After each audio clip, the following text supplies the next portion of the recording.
Daniel, man. I think we need two good midfielders as well. DG, yes, DG, we have gone from 5th to 2nd, but what did you see from Arteta last year that has improved this year? Also, what has he failed to improve? Are you talking from him personally, or my opinions on him personally, or the squad? I think we have improved defensively. You know, we're still up there for clean sheets. And I think that, you know, I'm quite amazed by that, because I think there's several gears we need to go up, if I'm honest with you. I think we've improved defensively. You know, football's decided in both boxes. I think we're defending a bit better. The standards that need to go up, as I said, need to go up several levels. But compared to what we used to be, defending a lot better, scoring a lot better. There's a lot better build-up play. I think players have a bit more ruggedness to them. Again, these things still need to improve. They're dramatically improved on what Arsenal needed to be. But a Premier League standard and a standard of a Premier League side that wants to challenge for honours is still not there. I think I've seen more stability in his lineup, because I do think he needs to find balance, because during his early tenure, he was very choppy changey with the lineup. Now we've played, there's a bit of stability there, but I still think that needs to improve. I'm not for rotation's sake. I think fans do too much. But once you start getting to the end of the year, the turn of the year, which would be January 2023, and you start getting into that February to May period, you need to be able to rotate. So I think he needs to learn that. I think his game management has improved, but it still can improve. I think there's been times where I look at Anfield away, I don't think taking off Jesus for Trossard was the right thing. I look at Brighton, you messed around with the midfield, the madness happened, even though there's other factors. Man United in September, you know, I think that one was a twofold, because if you remember in the game, he changed the midfield. We conceded about 20 seconds later. And also we're rocking up to Old Trafford, a ground that we struggle at, with Lokonga in the lone six. You sign up for that when you don't do certain things in the market. I'm not really impressed with how he's navigated multiple comps. Yes, we needed to rest players for City, but that's because we didn't have the squad for the FA Cup. Europa League, I don't think he's managed the two-legged ties well enough. When you look at Olympiacos, when you look at Villarreal, obviously Sporting Lisbon, it should have never went to penalties, really and truly. So there's a lot of things I think Arteta's improved, to answer your question, but I still think there's a lot that he has to improve on. I think there's been a lot of times where he's made great substitutions, but I also feel there's times where you've needed to be a bit more proactive. I do think there's been many a times where he's outsmarted some of the best coaches in this league. But I also feel when he goes against some of them, when Pep Guardiola moved Bernardo Silva from left back, De Zerbi's tactics at the weekend, and a couple of other examples, I do think there's a bit of a spanner in the works, really. The best thing he can do for me is improve us defensively, and I say defense under the banner of game management, being street smart, etc. Look at Klopp and Liverpool. Klopp, when he first played, Liverpool from minute 0 to 90 were just flying forward. Obviously, that's not sustainable. The season before Van Dijk and Alisson came on, they started signing for them. They started to come a long way defensively and started to switch on a lot. Then obviously them lot enhanced it, really. Disagree on the FA Cup loss to City. There were 5 days either side and no resting was necessary. If we win that game, I think things go differently. Either way, yeah, I think we agree, because either way, for me, we should have done a lot better. I'm not gonna, you lost to City, it is what it is, really, but that's the sort of thing you sign up for, really. I didn't understand the changes. I know we had a game to think about and our priorities were elsewhere, if you could say that, even though I don't agree with that. But that's the one thing for me with Arteta, is I need to know you can manage multiple competitions. And I think he trusts all of his squad, but at the same time, I don't, because you're only really going to see the Smith Rowe of this season, Reece Nelson, and then Nketiah, as if he's out of ideas. Let's be real. You know, Nelson was a hero against Bournemouth. We're out of ideas, essentially. Defense, to be honest, have been terrible. Arsenal conceded more than Chelsea, in their state is a bit pathetic at the back. And there obviously is a correlation with Saliba being injured. But again, if other people suffered key injuries to their centre halves, they wouldn't drop off that much. I just think Saliba's injuries, if anything, highlighted our lack of street smartness defensively. Big up Saliba, he's a great player. We miss him. But even when he was here, him off his own back and collectively, there were some bad habits. Even this season when it started, we were doing a bit better defensively and from set pieces. Way before Saliba got injured, you started to see them, for this season, higher standards kind of go back to type, man. I'm not going to get at you for the Cat Yarrow Cup. 10 changes, but to Brighton team. But if you want to be harsh, yeah, there's that. For me, it's the Europa League mainly, and I think everybody at Arsenal Football Club, the gaffer, the players, they have to take responsibility for this last leg of the season. You know, Arteta came out weeks ago and said this is the most enjoyable part of the season, and I think mentally we've suffered. I think a big improvement we need to make is mentally. I think Southampton, we looked shook before the minute one, and obviously the mistakes happened. City, we looked defeated before a ball was even kicked.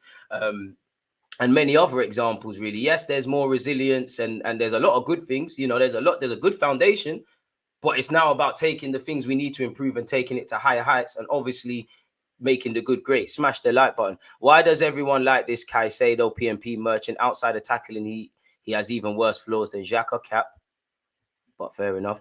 His failure to see Kyrgios was better than Holding and to play Holding 3 games in a row. I hear that, but at the same time, again, he signed up for these things. When there's injuries in defense, midfield, you sign up for these things. But again, I personally feel in them games, yes, Holding harms us in both aspects of playing out from the back, and Kyrgios does a lot better. And I agree, you know, you are looking at as Arsenal fan and thinking, boy, why didn't you play Kyrgios earlier? Maybe Kyrgios wasn't convincing in training, but you signed up for that. And to be honest with you, if we're 100% honest, in that Liverpool, West Ham, City, was it? Whatever that period was, let's be really honest. We had a lot better, you know, Holding played a lot better than a lot of us would have thought. Not that I'm saying he was amazing. And in them games, we had a lot on that pitch to do a lot better and win those games. So I think we're cutting excuses, really and truly, if I'm really honest. Purchasing 2 out of the 3 midfielders, Zubimendi, Declan Rice and Caicedo, long shot. Move on Lokonga and purchase Lavia. Also move on El Nene as we have Jorginho. They're 2 different players. I can't lie, I'd let El Nene run down this deal purely because you hang around like a spare part. And I can't lie, this second half of the season, I would have loved to have had Tomiyasu and El Nene fit, really. They're 2 different players, really. El Nene's got a better engine. Jorginho's better with a football and whatnot. Zubimendi, for me, in theory, surely is the easiest one to purchase. It's a release clause. Declan Rice, you know, you're fighting a lot of clubs. Every club, you know, every day you type in Declan Rice's name on Google. Arsenal, City, Man United, Bayern Munich, Paris Saint-Germain. Allegedly, Caicedo's going to get a lot of interest as well. It's a bit like the Mudryk thing. These guys are wanted by everyone. Put up the cash. And if you don't put up the cash, go and find these guys before they become relative household names. That's probably why it might be easier in theory, easier said than done to even get 1, let alone 2. But you bring in one of Caicedo and Rice, and then maybe you get Lavia, who I'm sure wants to play games, but he's probably more accepting of being a rotation option, at least initially, really. I still think we clearly need a plan B, man. As much as I like Zinchenko, if Zinchenko's not there, if our left back's not there and we can't create, something's wrong. And as much as I like Arteta's system, if your system cannot play to a suitable standard, if certain players are not there, whether it be Saliba, Zinchenko, Jesus, which is not really true, it's not really the foolproof system I'm giving it credit for, really and truly, if I'm completely honest with you. Tagged you in something on Twitter to back up your point in defense and Saliba. Let me see that. Again, people, I'll be real with you. People are capping with our defense with Saliba, you know.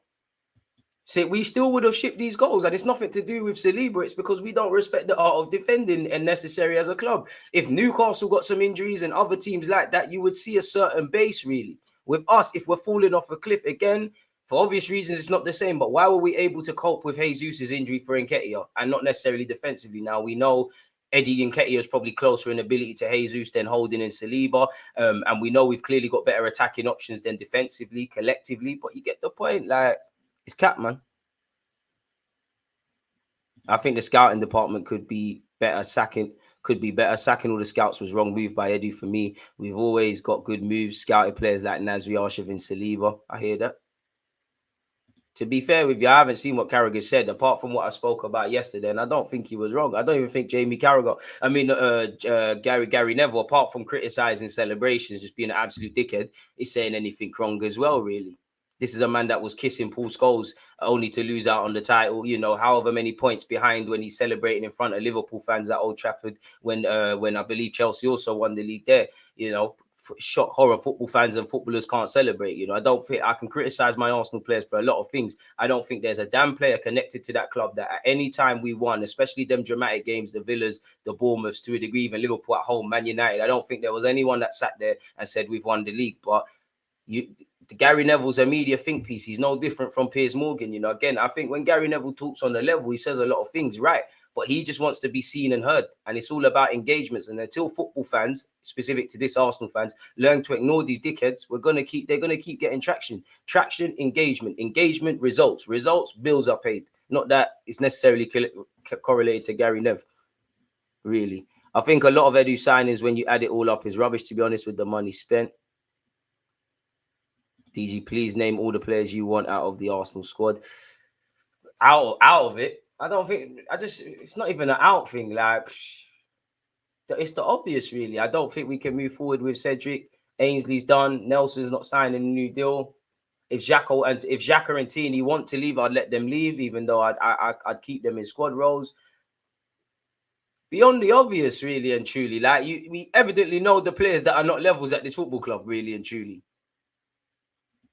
Eddie, Xhaka, Holding, El Nene, Lokonga, Pepe, Tavares, Runnison. Even I forgot Runnison was here. Them kind of man need to bust out. Marie's dipped already. We've got 6 million in the transfer kitty. Balogun, who's now got 19 goals. If he wants to leave, fair enough. Let him go. Get decent money. Let's go and get a physical number 9 that is different to Balogun, Eddie, and Ketia and Jesus. Because again, check out the video I did yesterday, people. And I've got a video coming out at 2 p.m. We don't cross enough as a football club. And I don't want us to be a cross-centric side. But we're one of the lowest crossing out of the top 6. We're one of the lowest crossing sides in the league. Why? Because we haven't got a target man. And I actually feel if we had a target man, we'd defend a lot better. You saw against Brighton, they were going man for man. They're going man for man. They're forcing us long. Jesus doesn't have a snowball's chance in hell physically outmatching Lewis Dunk enough times over 90 minutes. I also think against Liverpool, when we went with Trossard up front, we struggled. If worse comes to worse, Van Dijk and Dunk, if we had these physical number 9s, they will foul them a couple of times. We can get further up the pitch.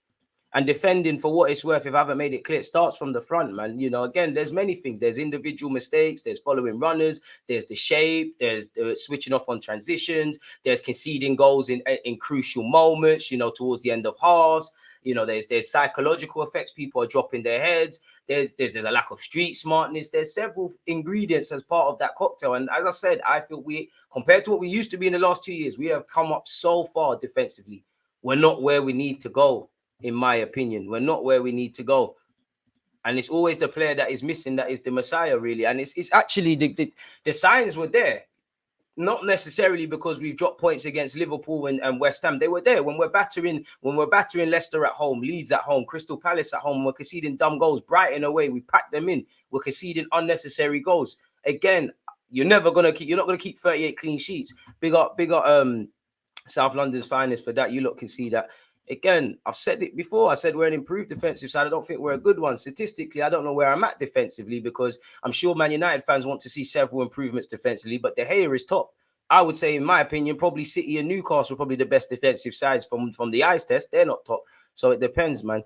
DG, if you was director of football, who one of each position would you get realistically? I don't know the realistic thing, if I'm honest, but Zubimendi would be here. Fresnadal would be here.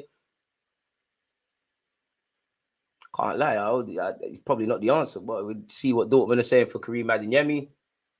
Caicedo, Declan Rice, let's have a chat. Lavia, let's have a chat. Let's have a chat. Get on the phone to the agents. Let's have a chat, man. Can't judge Kyrgios on a handful of games. Yeah, you can. The jury's still out, but if you can praise him to high heavens against Chelsea and Newcastle and crucify the man against Sport, you can get onto him. Clearly, there's a good base in Kyrgios. But from what I've seen already, you're a bit too timid for me. I think you can improve. I still think he's suffering with a culture shock of the Premier League, because there was one of the goals against Brighton when I watched it again. It weren't necessarily his or Ben White's fault, but they're not proactive. They're switching off. One thing I would say for him is command.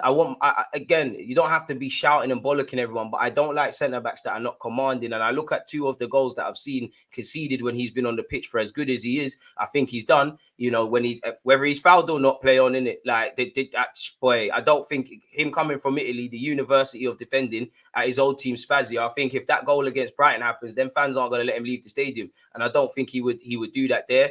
Obviously, whether he's heard a call from Matt Turner against Sporting Lisbon or not, I don't know, but you need to deal with it.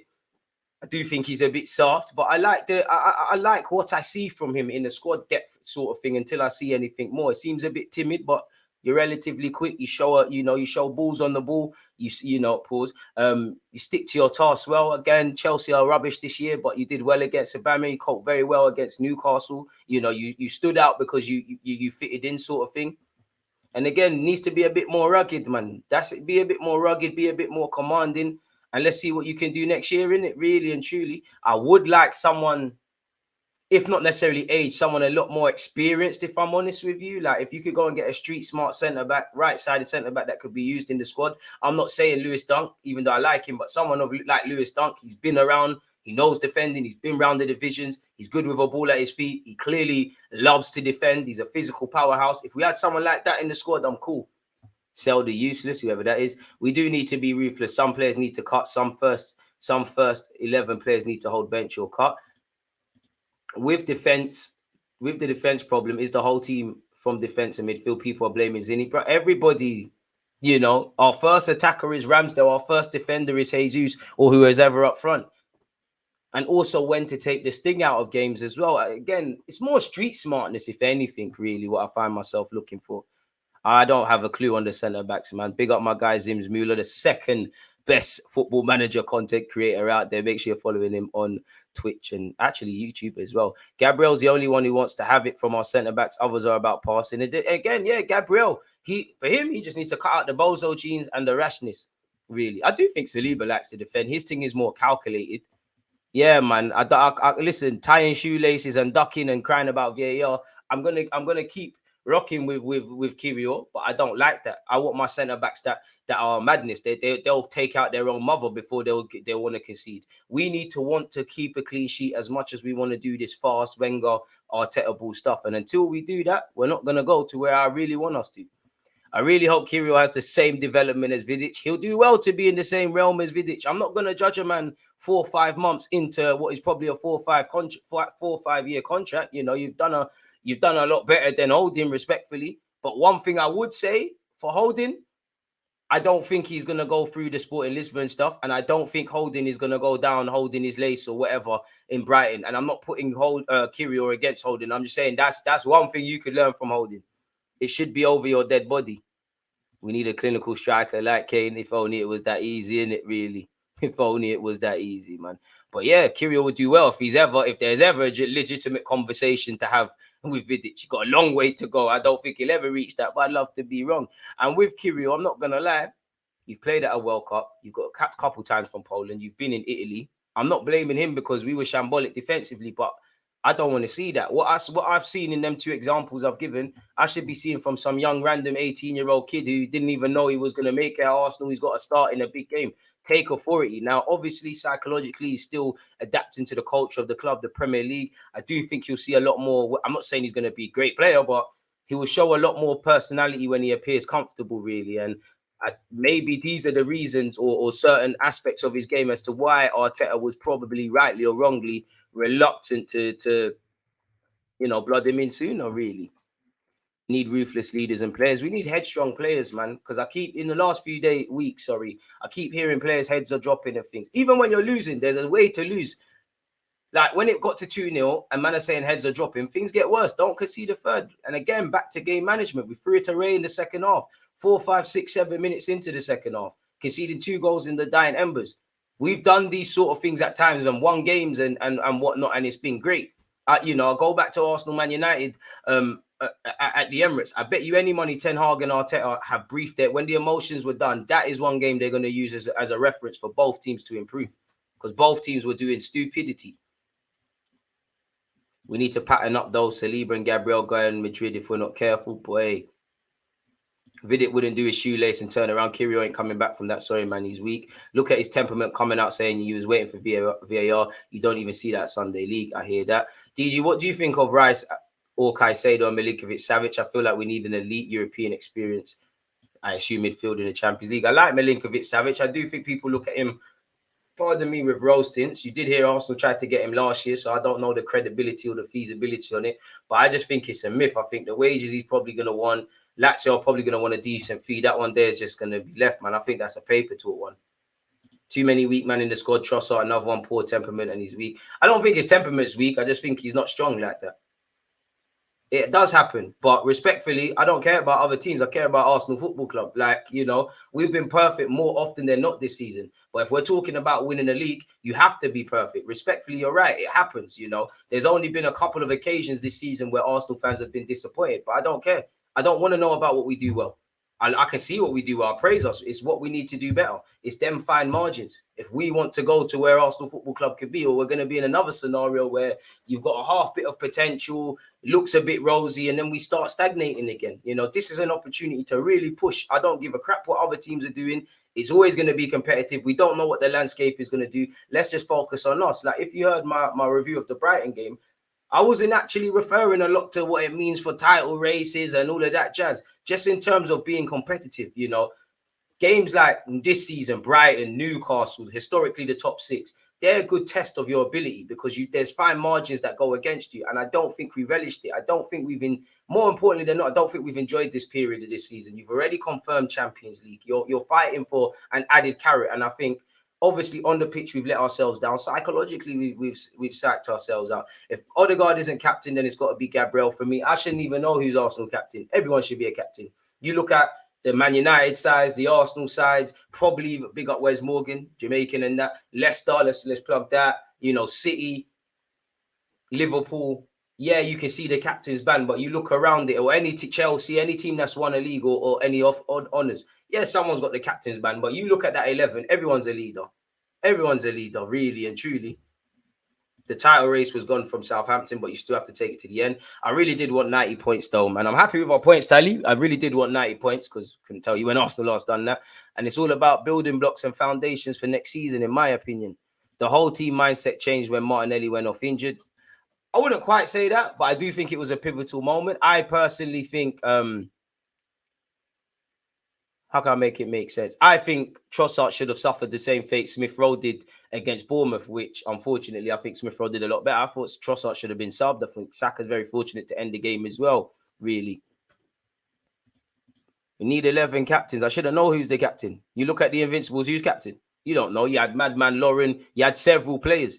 A lot of players hide when it's crunch time, and the club at the time allows it by using PR such as phrase and projects. To be fair, I don't think Arsenal players have hidden generally this season. I think this last lap, I think Brighton players hid, City players hid, Liverpool second half players hid, and other examples towards this last end of the season. But generally this season, I think people have stood up to be counted. This is why I said at the start, I think mentally there needs to be, I don't know what you do. I'm not a psychiatrist, but something needs to be done because football is way more mental than anything. You know, again, you can have all the players with all the ability, all the tactics, all the fancy tracksuits, state of the art this, state of the art that. If you do not believe in what you're doing, if you don't believe, you cannot get anywhere. And that goes for life as well. And I don't think players have believed. There's been elements where we've snatched games from the jaws of defeat. But in this last little tail of the season, I think we've lacked belief. I don't think we've enjoyed ourselves. You know, it's a privilege to be fighting for a Premier League title. It's a privilege to, you know, see what Liverpool, United, Spurs, Chelsea are doing, and Newcastle, and all the fight for top four. And to a degree, because we're second by a healthy margin, it's irrelevant. You're in a very privileged position that you can't say you're in again or will be in again. Hopefully, I'm wrong in that.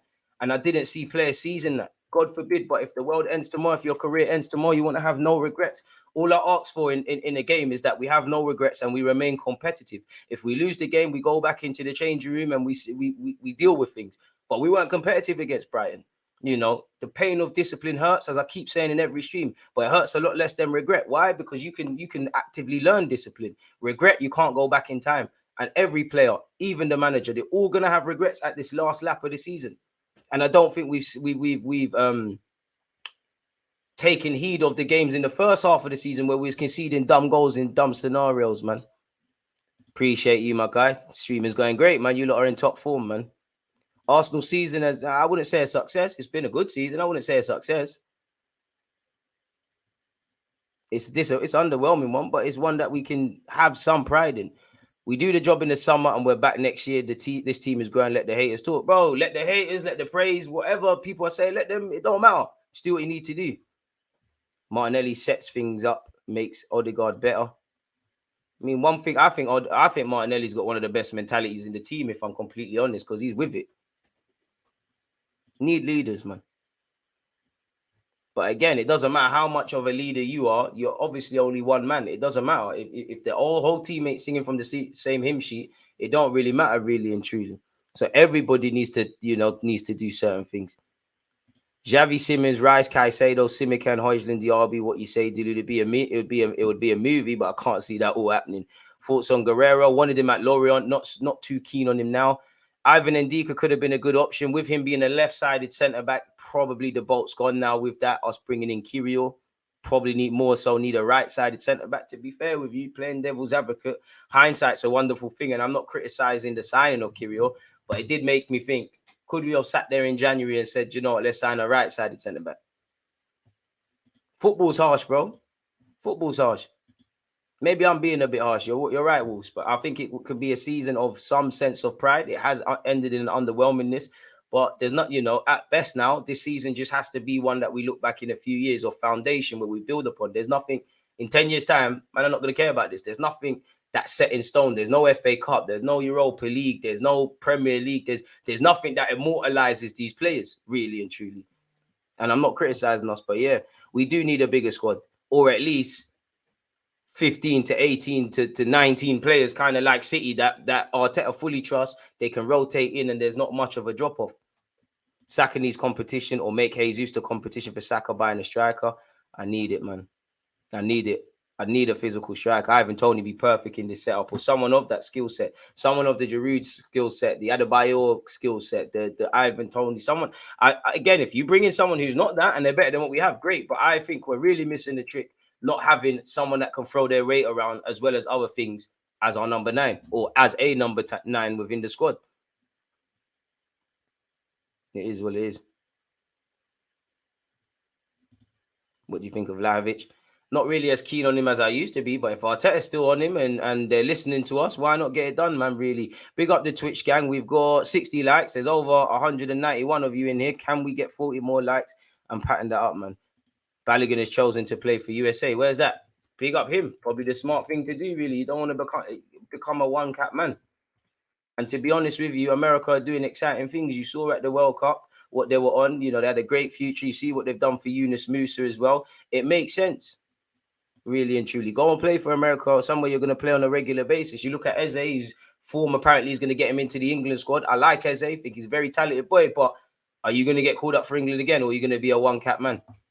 Go do your thing, man. And obviously there's marketability.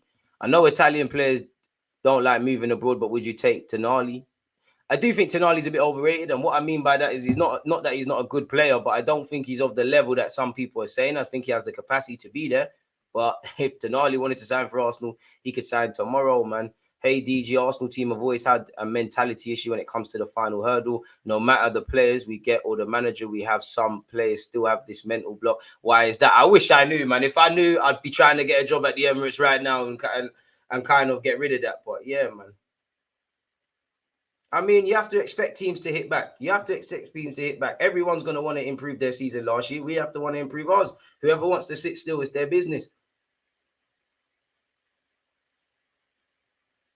Duslan is getting aired. I hold grudges. Had me watching match highlights from Fiorentina just to air us disrespect. To be fair, if he always wanted Juventus, then you can't blame him, really and truly.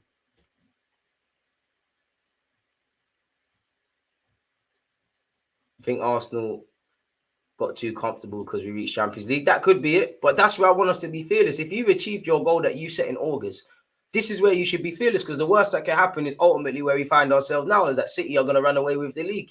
It would have been nice to push them closer. It would have been nice to have got more clean sheets across the course of the season. It would have been nice to have got 90 points, because when last did that happen? But we can look back with some sort of pride, but pride don't go anywhere. Balogun should have chose Nigeria. I mean, Nigeria, massive footballing country, obviously heritage as well. America doing good things on the sporting front. England, he's been through the youth system, so he had a decision to make, really. Only he would tell you why he did it. I'd love to have Patrick Vieira. Tell him to dust off his boots. Would you play Kirill as a CDM? I mean, if he can really do it, it's an option, but I don't think you look like you have the confidence in your own role first before we start making you do other things, and that's going to have a knock-on effect. At best, right now, from what I'm seeing, maybe if we're trying to see out a game, you can do that.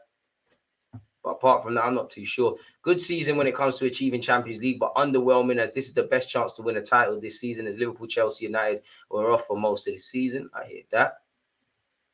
We do need leadership qualities.